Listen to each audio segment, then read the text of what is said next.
Guards के बगैर घर से बाहर नहीं जाओगे। तुम जब तक यहाँ हो, तुम यूएस जा रहे हो। इतने दिनों बाद तो मैं कैद से वापस आया और आप मुझे फिर कैद कर रहे हो। मेरी जिंदगी और इस पे किसी और की हुकूमत नहीं चलेगी। ये मेरा आखिरी फैसला है। मैं कहीं नहीं जाऊंगा। अगर अपनी होती तो खुदगर्जी से शादी करके चली ना जाती। भाभी मैं मेहमान थोड़ी हूँ। तुम अब हमारे लिए मेहमान ही हो। अब शादी के बाद तुम मुझे जॉब करने दोगे? वो मैं अभी भी अपनी बात पर कायम हूँ। तुम्हें याद है तुमने मुझसे वादा किया था कि शराफत से शिफा की डिटेल्स दे दो, वरना तुम्हारा पूरा ऑफिस तोड़ दूंगा। तुम तो कायम हो ना, लेकिन पुप्पो। मुझे उस लड़की के बारे में सारी इंफॉर्मेशन चाहिए। गलती कर रहे हैं। तुम एक मामूली सी लड़की को हमारे घर की बहू बनाने का सोच भी के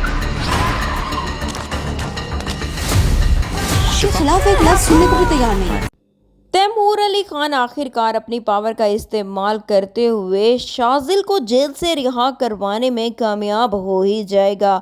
जेल से बाहर आने के बाद जब तैमूर अली खान ये फैसला करेगा कि अब वो अपने बेटे को यूएस भेज देगा, तो वहीं पर ही शाजिल अपने बाप की ये बात मानने से मना कर देगा कि मैं एक कैद से रिहाई पाके आया हूँ, दोबारा मुझे कैद मत करें, ये मेरी जिंदगी है और इसे मैं अपनी मर्जी से गुजारना चाहता हूँ। और वहीं पर ही आप लोग देखेंगे कि शिफा की शादी करके चले जाने के बाद उसकी भाभी उसे काफी ज्यादा नाराज होगी कि तुम निहायत ही खुदगर्ज किस्म की लड़की हो, अगर तुमने हमें अपना कभी समझा होता तो तुम कभी भी इस तरह शादी करके यहाँ से जाने के बारे में बात ना करती।